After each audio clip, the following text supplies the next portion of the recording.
Hey everybody, I just wanted to do a little message here about the Dr. McCullough video interview that you're going to watch. And I wanted to let you know that there's medical information that is in this video. Dr. McCullough is one of the top medical professionals in our world in his field. Now, not only is he one of the most published doctors that's out there, he's probably the most well-informed, or one of the most well-informed. But we wanted to say, though, is that the conversation that I'm having with him should not be taken as any kind of medical advice.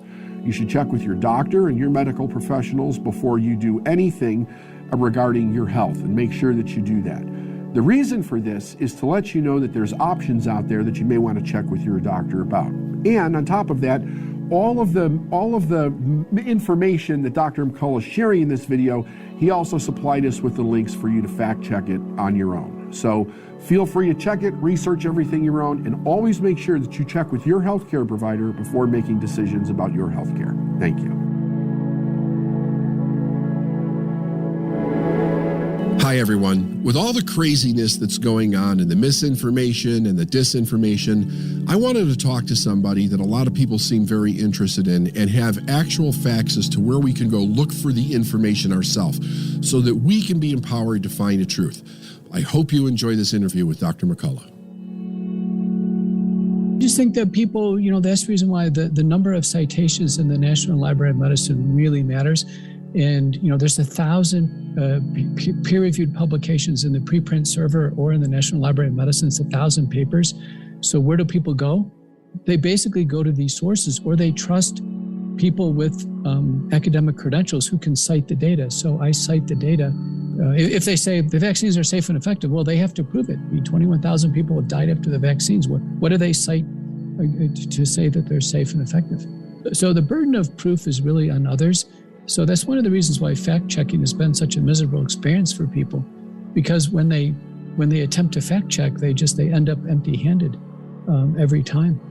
And Joe Rogan has trying to get together a roundtable of is anybody anywhere close to my qualifications? Are they willing to sit down and have a discussion and make the case that the vaccines are safe and effective? No one will come to the table. Steve Kirsch, a millionaire, he puts $2 million on the table. Anybody who will come and wants to give an opinion that the vaccines are safe and effective, no one will come.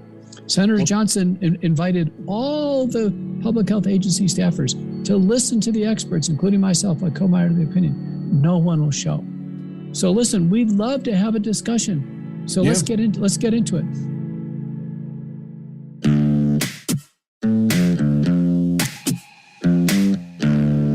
Successful people learn how to make their mind work for them. I'm David Nagel, and this is the Successful Mind Podcast.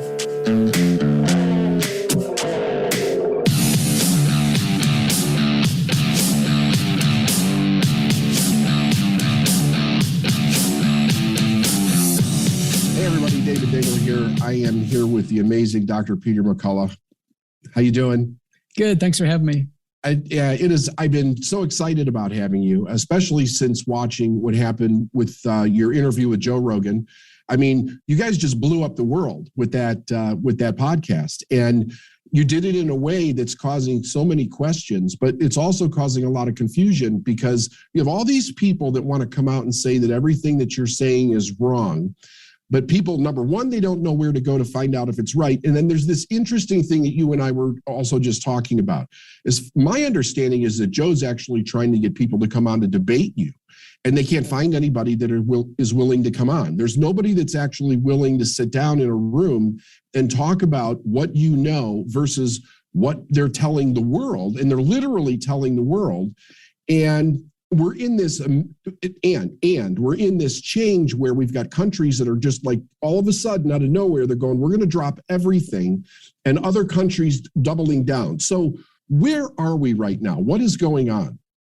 Well, let me give you some context. I'm Dr. Peter McCullough. I'm a practicing internist and cardiologist. I'm trained in epidemiology. I'm in academic practice in Dallas, Texas. I spend half my time seeing and caring for patients, and the other half of the time as an author, as an editor, and as a clinical investigator.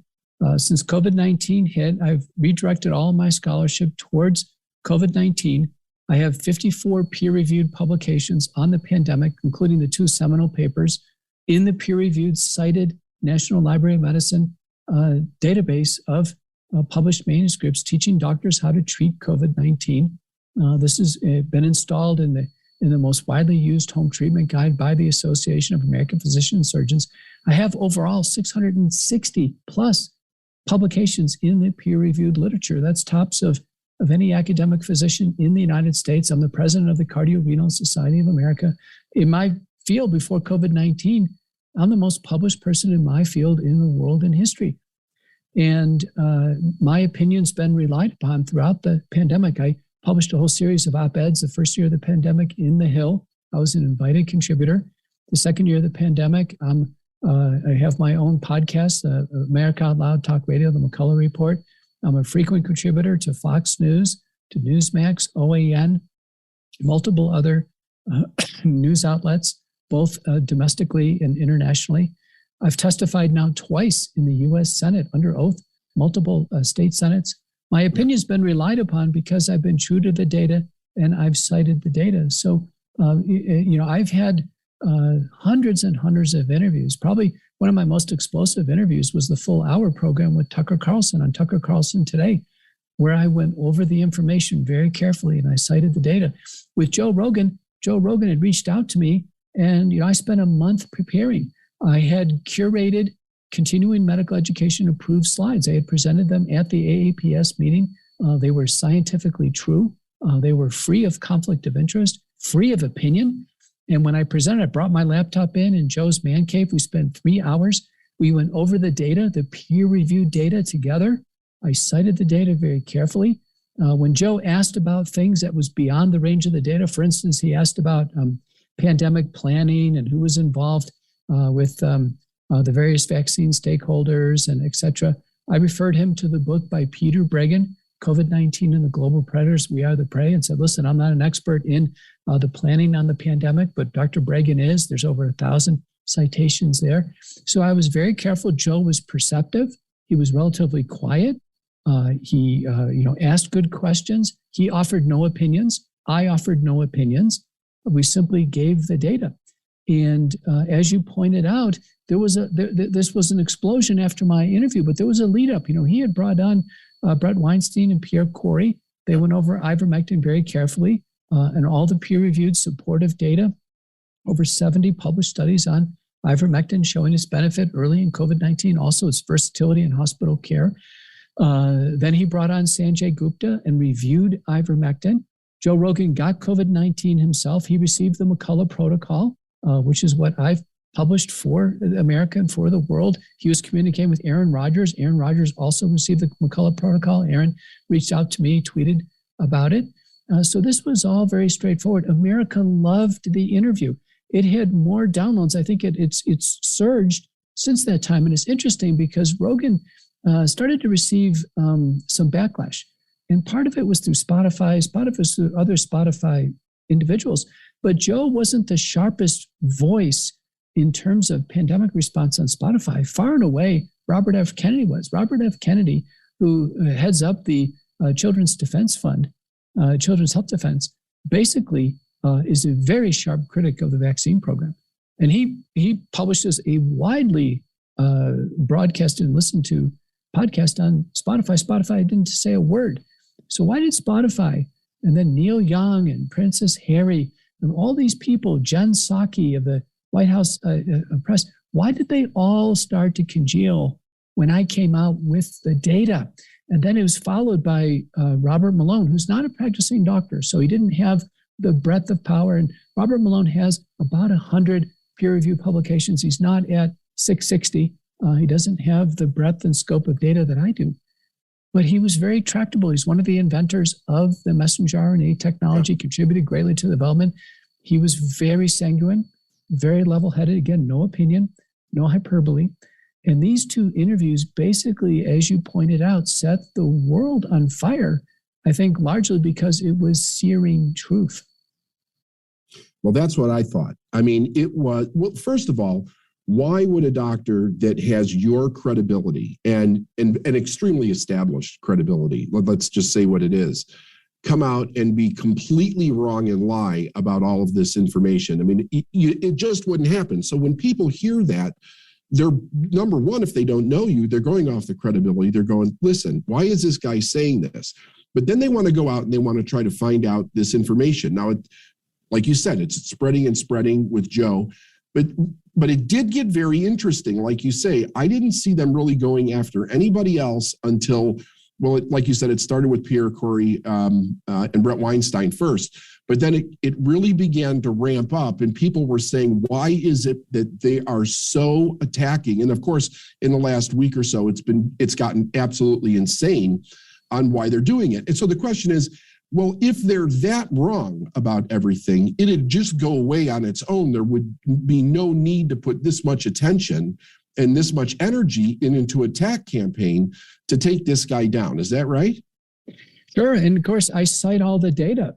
So there's 200 papers in the peer-reviewed literature on myocarditis. So when I cited the data on heart damage with the vaccines, I'm sure some people started to look up these papers and they started to realize, holy cow, we've got a giant safety issue on our hands. When I went over what's called the Bradford Hill criteria for causality in death, and I walked people through that very carefully, all cited in the literature, then people start realizing, oh my Lord, people are actually dying because they've taken the vaccine. And so I think it's really the truth and the presentation of the data that got people going. It wasn't opinion. Rogan didn't express any opinions. I didn't express any opinions. Right. It wasn't an opinion based. It was no hyperbole. I think it was just the straight factual presentation of the data, slides. And I just, and I gave the slides to Joe's producer. Joe when he looked at vaccine efficacy, I remember, one of his comments was, well, gosh, that's not the vaccines don't do much. That was his conclusion. He was looking at the data. So, Spotify never reached out for me for my slides. Do you know if Spotify has medical doctors? They never did. ZZ Dog, a junior doctor who doesn't have a publication track record. He doesn't have any academic accomplishments. He never asked for the slides to review them. Other people wrote up commentaries. There are fact-checking organizations that have been fact-checked themselves by Trial Site News. They quickly track back to various vaccine stakeholders. The fact-checkers themselves cite no data. So, I will cite some data demonstrating a particular scientific principle, and the fact checker will say, well, that's not true. Or they'll say something like this. They'll say, well, the CDC doesn't say that. Well, it turns out the CDC, the NIH, and FDA, because this is a rapidly developing pandemic, as I've told Americans on national TV, they're running about 9 months behind in the data. They just are. They're just not contemporary in terms of their review. And not only that, but these organizations are not considered judicial notice, meaning what they say cannot be accepted as fact. And so when people have gone through the CDC's statements on masks back and forth, on vaccine and viral transmission back and forth, vaccine safety and efficacy, all of those statements have basically fallen short in terms of being durable or being accurate. And so for those reasons, our agencies really can't be accepted as judicial notice. So because the CDC says something, that's irrelevant. The reason why the media is not going to the CDC and they're going to experts like myself and people in my circles is they want independent review. They want review free of conflict of interest. Remember, the CDC and the FDA are the vaccine program sponsors. They will not be unbiased when it comes to vaccines because they've been told to get a needle in every arm. Pfizer, Moderna, and Johnson & Johnson, they can't be unbiased.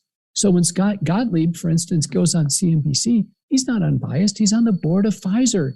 He's getting paid by Pfizer. Stephen Hahn, the former FDA chair, he went to the venture capital firm for Moderna. He's not going to be unbiased. Rick Bright, who blocked hydroxychloroquine from Americans, he joined the Rockefeller Foundation, which supports the vaccine and eugenics research. The fact checkers that trace back to the vaccine stakeholders, they can't be considered unbiased. So who's unbiased? Someone like myself. I have no conflicts of interest. I'm just an academic doctor. I'm taking care of my patients. I'm treating all my high-risk patients. And I'm very skilled at looking at data. I'm an expert on safety data. I've chaired several dozen data safety monitoring boards. None of these fact checkers or CDC staffers or any other individuals making comments have chaired data safety monitoring boards. They haven't had the weight of patient safety in their hands. I have. So let me ask you this question. I have heard, and this is just hearsay, but I believe that there's some truth to it. All these doctors that say that they would love to come out and say something, but they're scared. They're scared to talk about what they know. They're scared to say what they believe the truth is. They're afraid to say that there's something nefarious going on with the government. How come you're not afraid?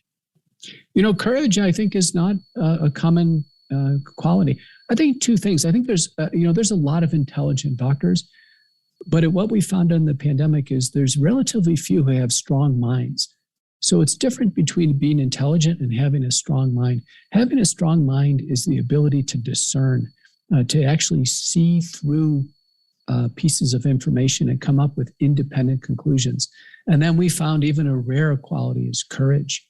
And it's courage to actually independently draw a conclusion in the face of a situation where the majority may actually be just following a narrative. And we've heard the word narrative a lot. That the word narrative means to tell a story. We don't tell stories in medicine. Medicine is an inferential scientific activity. So this idea of following a narrative, it just goes against the grain of science. Yeah, I would imagine so. Currently, what's happening is there seems to be a division. It's like all of a sudden, there's countries that have just completely dropped the mandates. It's really strange, actually. One day they were for them, and the next day they're dropping them, and then more dropping them. But then you have people like the United States doubling down on it. You have Canada doubling down. You've got Australia and New Zealand doubling down on it. What's going on there? Any idea? It's the same virus. It's the same people, the same patterns. Largely the virus has made its run with this last Omicron outbreak, which broke through natural immunity. It broke through vaccine immunity. The majority of people who developed Omicron, according to the CDC and every other major government, the majority of people who developed Omicron were fully vaccinated individuals, including Americans. Yeah. The first CDC communication, December 10th, was pinpoint on this. So I can tell you, in a court of law, on a more probable than not basis, Omicron really was a problem of the fully vaccinated. So what we knew is the virus had made its run. It was becoming progressively less lethal. It was more like the common cold because everyone was getting it again. People started realizing, wait a minute, I took the vaccine so I wouldn't get COVID. Now I'm getting COVID. So people started to feel deceived or duped, particularly the vaccinated. And I think that was a big part of it. Remember, large numbers of government agencies and boardrooms and other executives, they took the vaccine. They thought it was going to work. And then when they developed Omicron themselves, then it became known. It's like, wait a minute, I took the vaccine and here I am sick with COVID. I think that was a big part of it. I think people were coming out and saying that they felt ashamed because they had done everything right.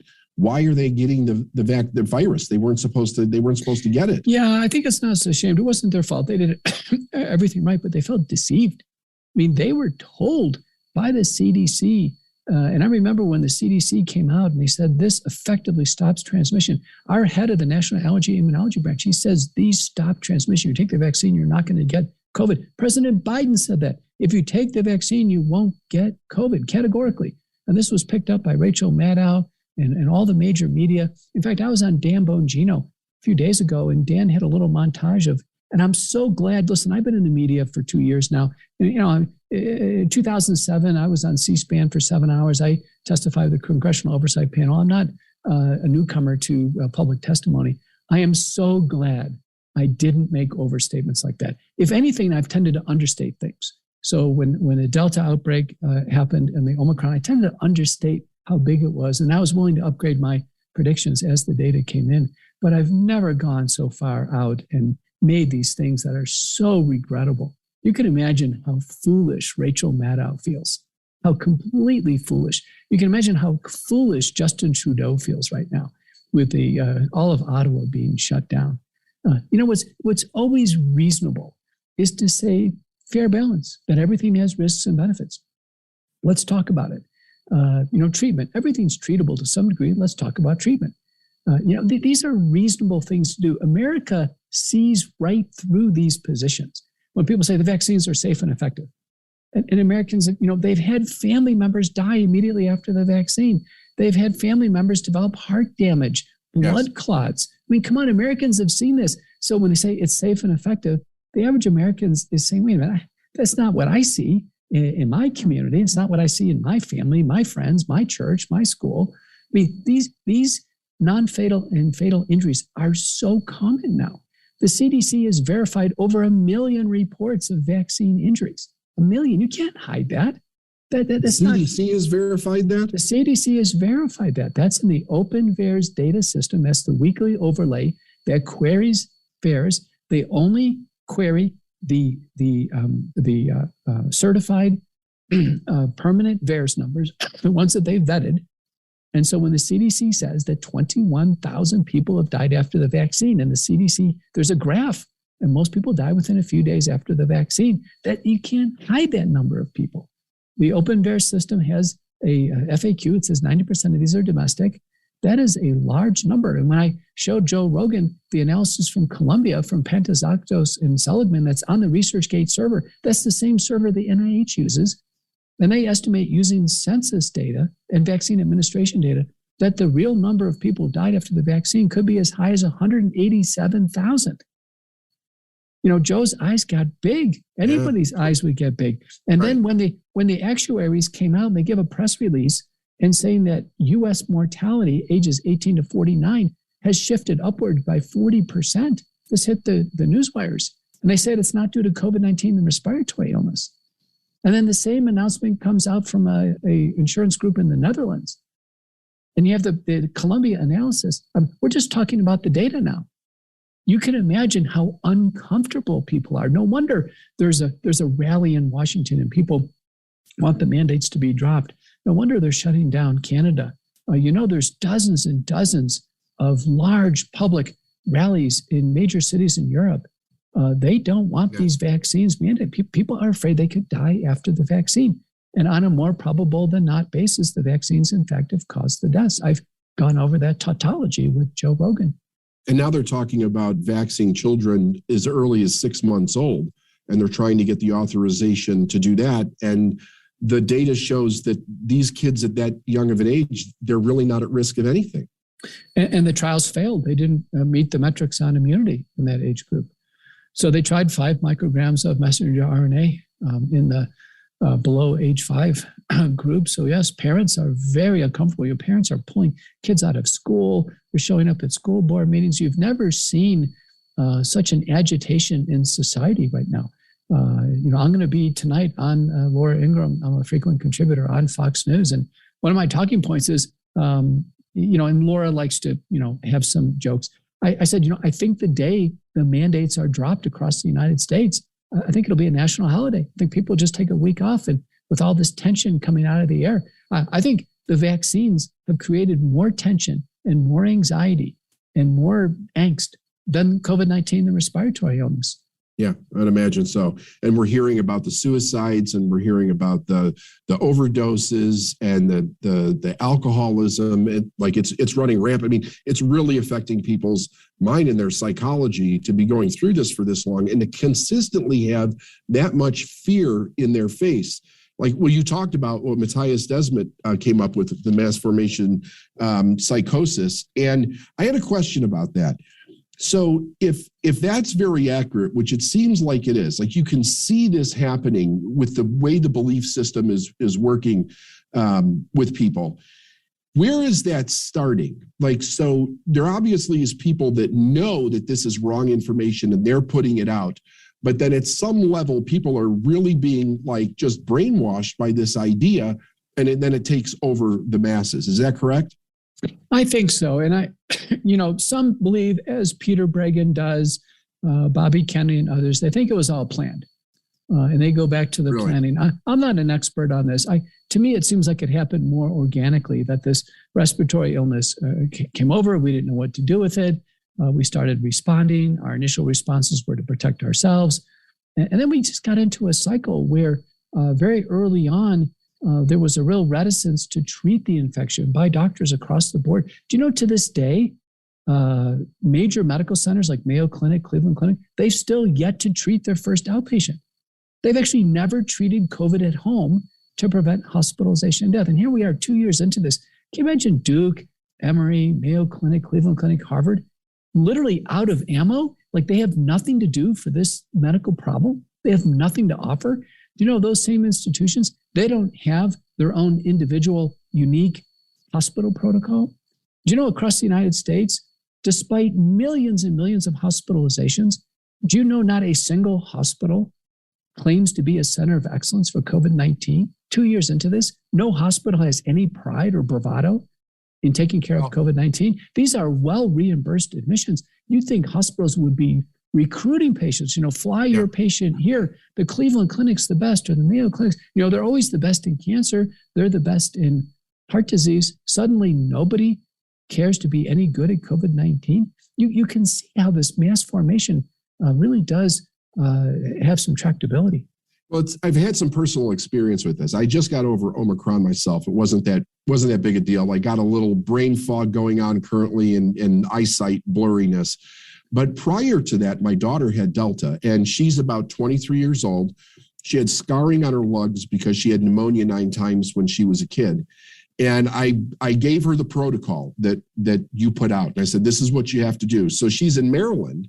And when she went to the doctor said, I want to give you ivermectin, but the pharmacies won't fill it, right? So we had to figure out, how do we get her ivermectin? And then the idea was, can we get her monoclonal antibodies? And her doctor sent her. She's like, no, you need to do this. And when she got to the hospital told her, as soon as they found out she wasn't vaccinated, they turned her away. They said, you can't come back until you have to be admitted.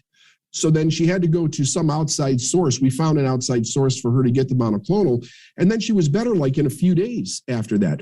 But they literally sent her away from the hospital because they said that she wasn't sick enough to be admitted. And her oxygen level, I think, was at like 94 at that point. You know, that story is basically the story of tens of millions of Americans. And you can't make it up. You know, you and I didn't talk about this before we came on the air. Right. You can't make this up. You see the malpractice going on, these breaches in standard of care. She should have been treated promptly and expeditiously by her primary doctor, who should have prescribed her these oral drugs. The pharmacies that refused to fill the drugs, they committed malpractice. They committed a crime. They should have filled the drugs. When she got referred for a monoclonal antibody, she should have promptly gotten a high-quality monoclonal antibody. I've relied on these drugs in my clinical practice for 2 years now. No one should be denied care. And I can tell you, this all came out in the January 24th U.S. Senate panel led by Senator Ron Johnson. It was called COVID-19, a Second Opinion. We had dozens of practicing expert doctors like myself. We had dozens of PhD research scientists, nurses, patients, and lawyers, and 5 hours of continuous testimony. And the jaw-dropping moments, I tell you, there's a 38-minute condensed highlight reel I can send you afterwards. You ought to go over it. The jaw-dropping moments, David, are amazing. I asked Dr. Christina Parks from Michigan, citing the data that African Americans and Hispanics have double the mortality rate of Caucasians with COVID-19. And I asked her, I said, Dr. Parks, are African Americans being denied early treatment? She looked at me deadpan across the room and said, Dr. McCullough, and she's Black.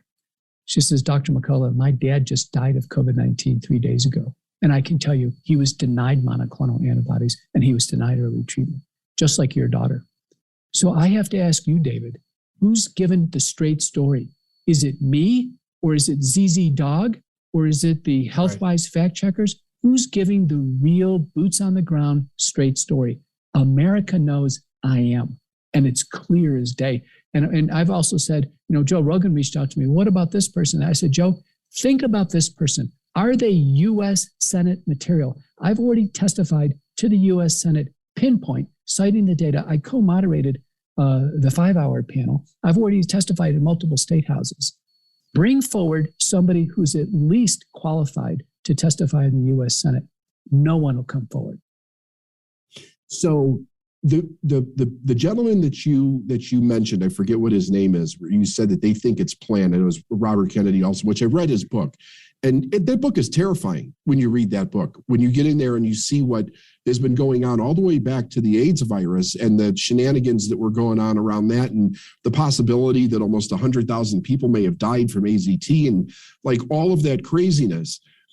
So they think that this is planned. For what purpose? I mean, is it strictly just finances for pharma companies, or is there something else behind this? What do they think? It's funny you asked me the question, and when I was with Tucker Carlson and then Joe Rogan, I thought about this actually driving back from my Joe Rogan interview.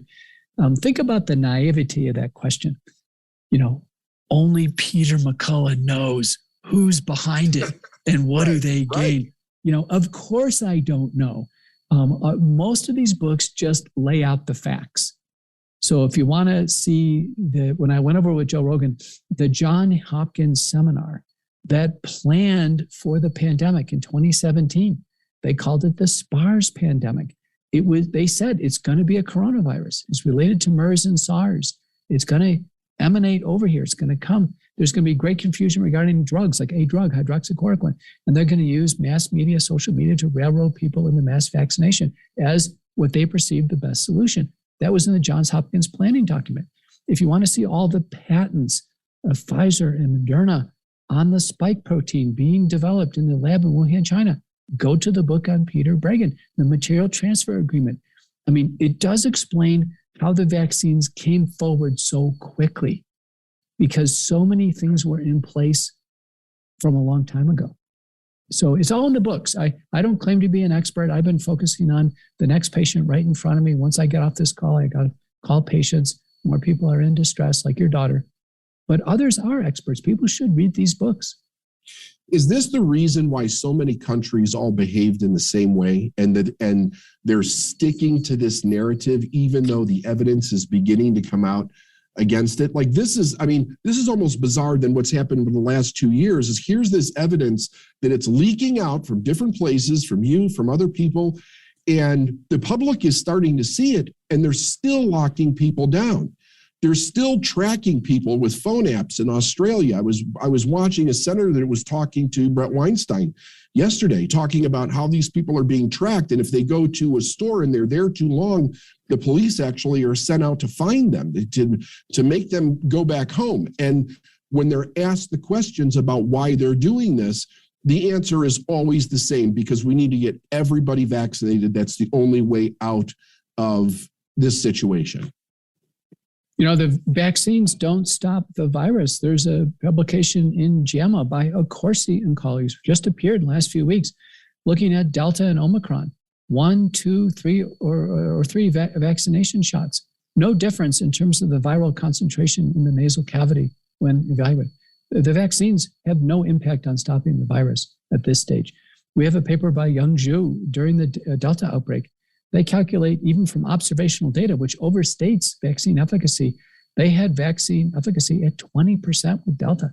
Now with Omicron, almost all experts indicate that there's zero effectiveness. There's a few analyses that are contrived that in the United States suggest that vaccines protect against hospitalization, but it doesn't reconcile with what we see in the UK, Europe, and South Africa. And it's the same virus, same sets of vaccines there. So I don't think the U.S. hospitalization data are trustable for a couple of reasons. Is one, they're not adjudicated for why they're there. And even our CDC director and public health directors have come out and said 40 to 60% of these, quote, positive cases, don't have any COVID, the respiratory list. They're being tested for other reasons. The second thing is that there's asymmetric testing. The unvaccinated get a lot of testing per CDC guidelines where the vaccinated don't. So we generate more of these positive tests in the unvaccinated. And then the third thing is very important. It's not randomized. And so we know in the randomized trial data with Pfizer, they have the biggest randomized trial data set, that hospitalizations were not reduced and mortality was not reduced. In fact, mortality was higher with the Pfizer vaccine than the placebo. So when we put this all together, we can't expect, the vaccines are only strictly indicated to reduce the binary incidence of COVID-19 respiratory illness at home. They're not indicated to reduce hospitalization. They're not indicated to reduce mortality. And these are overstatements. Experts have come on, well, they're dramatically keeping the hospitalizations down. They're overstatements. They're overstatements. And is it true that the vaccines that we currently have were never designed for Omicron to begin with. They were designed for the original COVID virus, and we don't actually have one that's currently ready for Omicron or anything else that comes from that pathogen, right? Yeah, that's true. The vaccines are obsolete because they're coded for the original Wuhan spike protein, which is now extinct. And we're on to the Omicron variant, which is highly mutated. It's very different than the Wuhan spike protein. And the data suggests the vaccines simply just don't cover Omicron. It's like a vaccine that's out of date. And that's another reason why people don't want to take it. They know the vaccines, and even the World Health Organization has a statement saying, listen, it looks like the boosters aren't going to work, that they may actually weaken the immune system. They've dropped their support for boosters. So, so the next employer that says, boy, you have to take a booster. I just fielded a call from a dentist. He works at a dental school saying, well, my employer says I have to take a booster. You'd say, well, based on what? There isn't any regulatory support for it. There's no scientific support. There's no randomized trials. Even the vaccine manufacturers agree. And they claim to be making a Omicron-specific vaccine. Well, if they're making an Omicron-specific vaccine, they basically de facto have said the existing vaccines are obsolete. Right. And by the time they get it ready, everybody's had Omicron anyway, right? Right. Which is the next question. If you've had that, are you immune to the older COVID virus like Delta? Does that make you immune to that? There is a paper by Khan and colleagues from Africa that showed that indeed, if you get Omicron, you certainly have immunity against Omicron, and we assume the subvariant, the BA2 subvariant, but also you get back immunity against Delta, which is important. I think Delta, I treated a ton of Delta patients. It was a very hard and long outbreak. It affected younger people. It was a longer illness, I think, than the wild type and Alpha. I think Delta was very hard. I lost patients to Delta. I'm telling you, as a treating doctor, I respect it greatly as an illness. Omicron's been a breeze. It replicates 70 times faster than Delta. It largely stays in the nasal cavity. So our featured treatment is actually nasal washes with virucidal solutions, such as 10% povidone iodine diluted to less than 1%, or 3% hydrogen peroxide diluted to less than 1%. And so these are simple treatments. We literally squirt it up the nose over the sink, sniff it back and spit it out, do it twice on both sides, gargle with it. And the virus is essentially killed in the nasopharynx. It drops the viral load, fever goes away in a few hours, patients feel better. This has been a huge breakthrough supported by high quality randomized trials. Again, we always go back to randomized trials. We need them. We don't have vaccine randomized trials showing hospitalizations are dropped by 85% or 75%. We have that for the nasal washes. We have randomized trials for the monoclonal antibodies your daughter received. Do you know with sotorivimab, which is a terrific product, GSK product, EUA approved, 85% reductions in hospitalizations and deaths with sotorivimab. Wow. We should be featuring this in all our high-risk seniors. Now we have good news. We have Pfizer. We have Paxlovid. That's a combination of nalfenpiravir and ritonavir, 3 tablets in the morning, 3 tablets in the evening, 5 days, over 80% reductions in hospitalizations and deaths. So, Americans know that there's high quality treatment. The issue is getting their doctors to prescribe it. And I've even had panic calls where they say, listen, Dr. McCullough, I've got COVID-19. I want the new Pfizer drug. I said, well, call your doctor. He won't prescribe it. So we've really got to get our doctors going. And I think part of the problem is our agencies have never given a full-throated endorsement for early treatment, even with the newer drugs. You don't see them advertised on TV. You don't see our head of the National Allergy Immunology Branch or CDC director or Infectious Disease Side of America. You don't see anybody coming out and saying, listen, demand the new Pfizer drug, demand the new Merck drug, demand the GSK monoclonal antibodies. The only thing you see morning, noon, and night is promotion of the vaccines. Well, I have a person that works with me, and their whole family got it. Their daughter had it really bad, and she was scheduled to go get monoclonal. And the day before she was supposed to call, she was talking to the doctor, and the doctor said, I can't give it to her because Biden raised the age of minimum of 65. You have to be 65 years or older in order to get it. Now, thank God she was okay. She got through it, but it was heartbreaking to hear that somebody's life could be on the line because somebody does not want to give out a medicine that has the ability to save so many lives for whatever the reason is. I'm not going to pretend to know what the reason is, but it's terrifying to think that anybody would do that. But I can tell you those entities that are denying early treatment are the same entities that would promote the vaccine or are promoting the vaccine. I guarantee it. Every time. And I've gone over this with Tucker Carlson, Joe Rogan, Alex Jones, Laura Ingraham, Sean Hannity. We keep going on and on. It's clear. Those who are denying early treatment are doing so hand in hand with promoting the vaccine. The question is why? Why are they promoting this degree of suffering? The vaccine isn't treatment. The vaccines don't even work. And the vaccines are associated with record amounts of deaths and injuries. So why are they promoting something that doesn't work, that's not sufficiently safe, when at the same time they have something in their hand that's gold? The monoclonal antibodies are gold. The new Pfizer Merck drugs are gold. Hydroxychloroquine was pretty good. Ivermectin better, but we've got new tools. So we did the best we could early on. I'm willing to move on as there's newer and better drugs. Where do you think we are with the Omicron? There's a lot of talk about, this is it. That'll be the end of COVID. It'll be reduced to a flu after this, and we don't have to worry about it. Is there any truth to that at all, or is it not known? I thought about it as I attended the disastrous Dallas Cowboys 49ers game. And, we had 90,000 people in a packed stadium. The roof was closed. Nobody's wearing masks. Everybody, all over the place. And I was thinking to myself, we're in the highest outbreak that we've seen so far. The Omicron outbreak was 4 to 5 times higher than Delta. It made 2021 look like a joke. Omicron, basically everybody was getting it. And the bottom line is it was like a common cold. People got through it at home. There weren't any, if you notice, there weren't any Omicron outbreak events. It's not like the Dallas Cowboys game and suddenly it was declared on. There haven't been any airplanes where someone said, an American Airlines flight, there was an Omicron event. I think wisely, and I went on nationally TV and said this, I thought it was wise to keep the schools closed for a week or two till people got through it, just be easier to conduct school. But once the kids got back to school, no outbreaks, no credible student-to-teacher spread, people back in the workplace. So it was interesting, the UK just dropped all their mandates as they came off the back end of the Omicron curve. We're already back off the end of our Omicron curve. We're already back down. My phone's a lot more quiet now, and I'm glad. I'm here in Colorado right now on a ski vacation. People are skiing and in restaurants everywhere. No one's wearing masks. People are comfortable.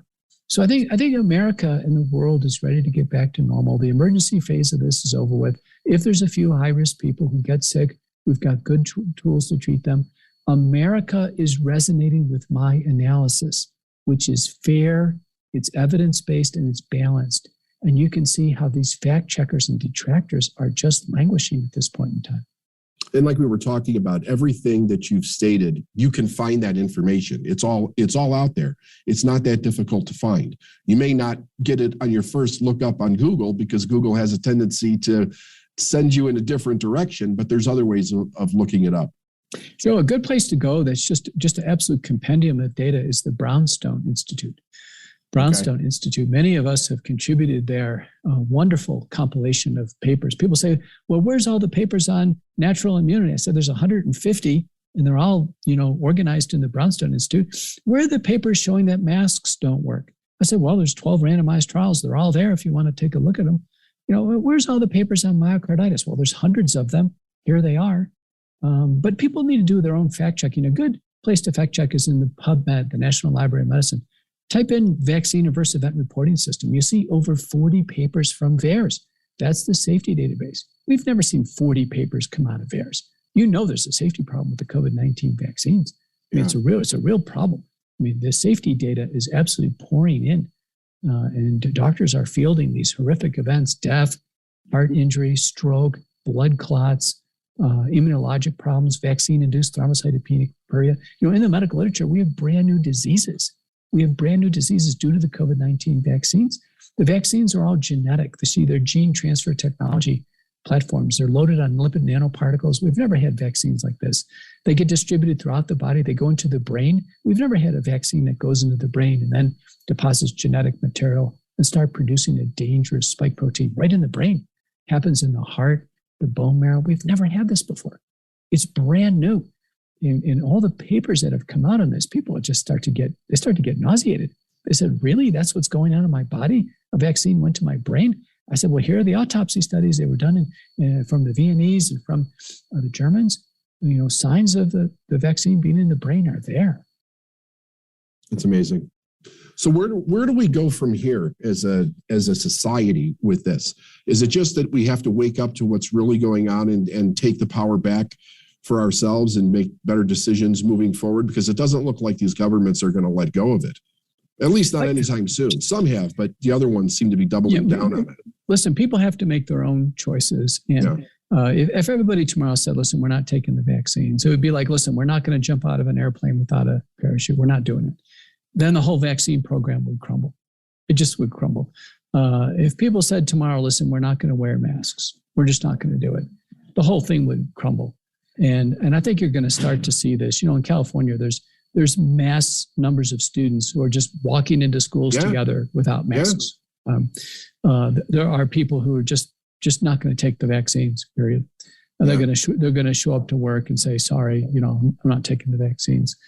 And, there's a huge base of self-employment in the United States, and self-employed people are saying, listen, I'm not taking the vaccines. 4 out of the 5 Biden mandates were defeated in the Supreme Court. The only thing that stuck was the CMS mandates, and that was called strings attached, meaning that the CMS pays money to hospitals and CMS providers. So they said, as a string attached, we can ask your healthcare workers to take the vaccine. Healthcare workers don't want the vaccine. And the labor market is so constrained right now that, healthcare workers walking off the job is catastrophic. So we even had a few California health systems came out of the newswires where the California health systems, even patients with workers with Omicron, they said, listen, just come back to work anyway, because, we need workers. They said, well, I'm sick with Omicron. They said, well, just come back anyway. So I think there's capitulation at this point in time. The smartest thing to do would be like what Starbucks did and GE, is just drop all the mandates and say, listen, go back to normal. Like the city of Denver, dropping all the mandates. Or like the states like Texas and Florida. We never had them to begin with, and we didn't need them. And it is true that if you've had it, right, and you've got the T cells, you've got the antibodies, that there's no need for a vaccine, even if the vaccine did work well, because your own natural immunity is better. Is that correct? Yeah, sure. So the Omicron infection gave full exposure to, there's a paper by Hakim and colleagues showing early on in the pandemic that you get at least a library of 15 different proteins that generate antibodies, and maybe more than 24 known proteins. And then you get the full T cell immunity against the nucleocapsid and spike protein. You don't get any of that with vaccines. Vaccines is very narrow against the extinct Wuhan spike protein, period. So you get a narrow library of antibodies against one protein. So it is true the natural immunity is broad, it's robust. Now it's been broken through by Omicron. But remember, people who are naturally immune, they're free of the risks of hospitalization and death and ending on the ventilator. People don't go on the ventilator over and over again. People didn't go on the ventilator in 2020, then get a new strain and go on the ventilator in 2021. It didn't happen. So the natural immunity is the checkbox. And if employers were worried about a safe workplace or not, they should have a checkbox saying who had COVID. If the military really cared about COVID, they would have a checkbox. So would the NFL, and so would the NBA and the sports teams, right? That's how you decide your Delta force. And the healthcare workers. Right. That's how you decide your Delta force. There's a paper by Keener and colleagues in the New England Journal of Medicine, University of California at San Diego, during the Delta outbreak. More fully vaccinated healthcare workers at UC San Diego had COVID-19, and they're fully vaccinated compared to the unvaccinated. And the reason why the unvaccinated are doing better is because more people are naturally immune. And so many unvaccinated said, listen, I already had the virus, I'm not taking the vaccine. So the unvaccinated are the winners in the UK, in Germany, Europe, South Africa, Israel, for instance. The unvaccinated are the winners. And I think it's mainly because of the overlay of natural immunity. So I was really glad to see some of those countries let go of the mandates, because I think that's going to make it easier for other countries to drop them. It's going to be really hard to keep everybody completely locked down and checking their every move when you've got other countries that are going, we're not having a problem with this. And the hospitals are not, spilling out with people and they're dying in the streets. So, but right, we have to be wary of hospital reports where the data are not vetted or curated. I think almost nothing is trustable in the United States right now. Many hospitals, when patients are admitted, they're put into isolation. People don't go in and examine them. I think there's probably an assumption that they're unvaccinated if for somehow they can produce a vaccine card, and they'd have to get somebody on FaceTime and try to show it to them. I think this idea of, there was a report in Dallas recently in D Magazine where they said 95% of patients in Parkland Memorial Hospital were unvaccinated. I asked myself, how did they actually check? And no explanation. So I don't think it's trustable. Very good. All right. I think we should just leave it there. Thank you very much for coming on. I think my goal was, let's give these people a place to go look so they can do the research themselves and get out of the confusion about who's right and who's wrong. It's obvious if the data's there, and the data's there. So thank you very much, Doctor. Thanks for coming on the show. Thanks for having me. You're welcome.